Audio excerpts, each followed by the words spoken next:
এবার একটি গুরুত্বপূর্ণ খবরের দিকে নজর রাখবো। শুক্রবার থেকে শুরু করছে জেলা সফর অভিষেক বন্দ্যোপাধ্যায়। একবারে বারুইপুরের মাঠেই হবে প্রথম জেলা সফরের কর্মসূচি। একবারে শুক্রবার থেকে অভিষেকের জেলা সফর বারুইপুরের মাঠে প্রথম কর্মসূচি অভিষেকের। ব্রিগেডের ধাঁচ র্যাম্পে হেঁটে জনসংযোগ। আপনাদেরকে আবারও একবার জানিয়ে রাখবো, শুক্রবার থেকে অভিষেকের জেলা সফর শুরু হচ্ছে। বিষয়ে আরো বিস্তারিত জানবো, ওদের সঙ্গে রয়েছে আমাদের প্রতিনিধি দেবযানী। আরো কি খবর আছে? দেখো, 2023 সালে আমরা দেখেছিলাম পঞ্চায়েত নির্বাচনের আগে অভিষেক বন্দ্যোপাধ্যায় তিনি উত্তর থেকে দক্ষিণ পর্যন্ত নবজোয়ার যাত্রা করেছিলেন। তিনি উত্তরবঙ্গ থেকে শুরু করেছিলেন আর শেষ করেছিলেন দক্ষিণ 24 পরগনায়। এবারে তিনি একটি নতুন কর্মসূচি শুরু করছেন 26-এর বিধানসভা নির্বাচনকে মাথায় রেখে, যেটা শুরু করছেন দক্ষিণ 24 পরগনা থেকে। আজকে তার সেই কর্মসূচি শুরু হচ্ছে বারুইপুরে। সেই কর্মসূচি হবে, যেটা জানা যাচ্ছে যে 3টের সময় অভিষেক বন্দ্যোপাধ্যায় মঞ্চে আসবেন। এবং আজকের যে মঞ্চ হয়েছে, যে জনসভার মঞ্চ, সেটা একদম চোখ ধাঁধানো মঞ্চ। 24-এ লোকসভা নির্বাচনে আমরা ব্রিগেডে যেরকম তৃণমূল কংগ্রেসের মঞ্চ দেখেছিলাম, ঠিক সেই রকমই একদম ক্রস র্যাম্প ধরে অভিষেক বন্দ্যোপাধ্যায় তিনি আজকে জনতার ভিড়ে মিশে যাবেন, এমনটাই কিন্তু আমরা তৃণমূল সূত্রে জানতে পাচ্ছি।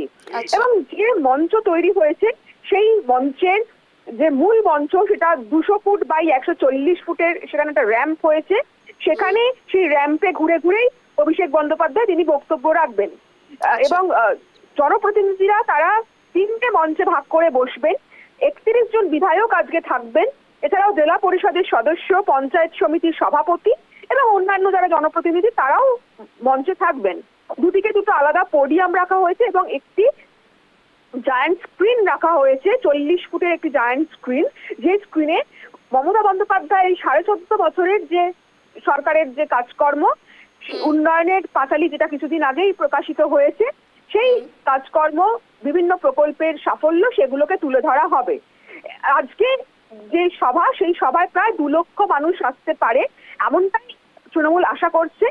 এবং দক্ষিণ 24 পরগনা, যেটা তৃণমূল কংগ্রেসের গড়, এবং অভিষেক বন্দ্যোপাধ্যায় ডায়মন্ড হারবারের সাংসদ, ফলে স্বাভাবিকভাবেই তৃণমূল কর্মী সমর্থকদের মধ্যে একটা উন্মাদনা, উদ্দীপনা রয়েছে। কারণ নতুন বছরের শুরুতেই তাদের দলের সেনাপতি সেখানে এত বড় একটা মেগা ইভেন্ট করছে, মেগা জনসভা।